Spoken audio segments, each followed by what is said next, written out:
Word from inside the White House is an executive order on religious freedom is still in the works.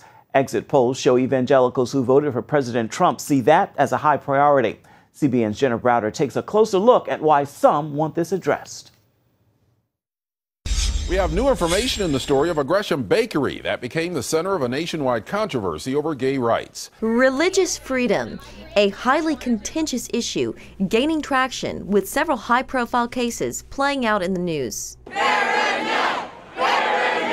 And one that's especially significant to Christians. How important is it that President Trump signed an executive order about religious freedom? What we've seen in the last 8 years through the policies of the Obama administration is really this idea that religious expression is bad in public, and the policies have kind of quarantined faith within the walls of our churches. Tony Perkins, president of the Family Research Council, has advised members of the Trump administration on the topic and now wants the president to act. The executive order would simply state that, you don't have to leave your faith at home. You don't have to leave it within the four walls of the church. You can actually live your life accordingly. In other words, freedom of religion would apply for those who work in all areas of life, including business and the government.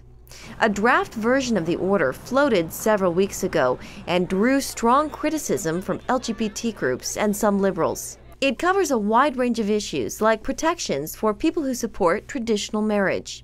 Another example, religious and other groups would not have to provide health insurance that covers birth control or abortion. The order could also protect the tax-exempt status of faith groups that speak out on politics. How confident are you that this will happen, and do you have any kind of idea when it might happen?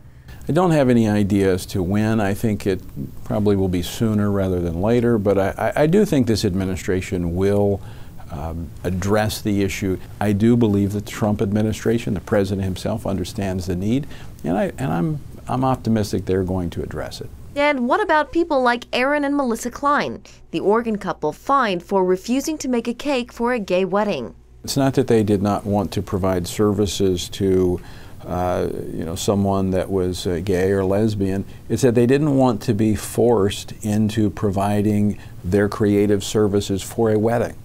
They've sold to customers, just as florists like Barronelle Stutzman, great lady who served everyone who came through the door, but did not want to use her gifts, her creative gifts, to be a part of something that from a Christian standpoint is sacred, marriage. Perkins is pushing for that executive order, but also hopes Congress passes a bill that ensures more permanent protection for all people of faith. In Washington, Jenna Browder, CBN News.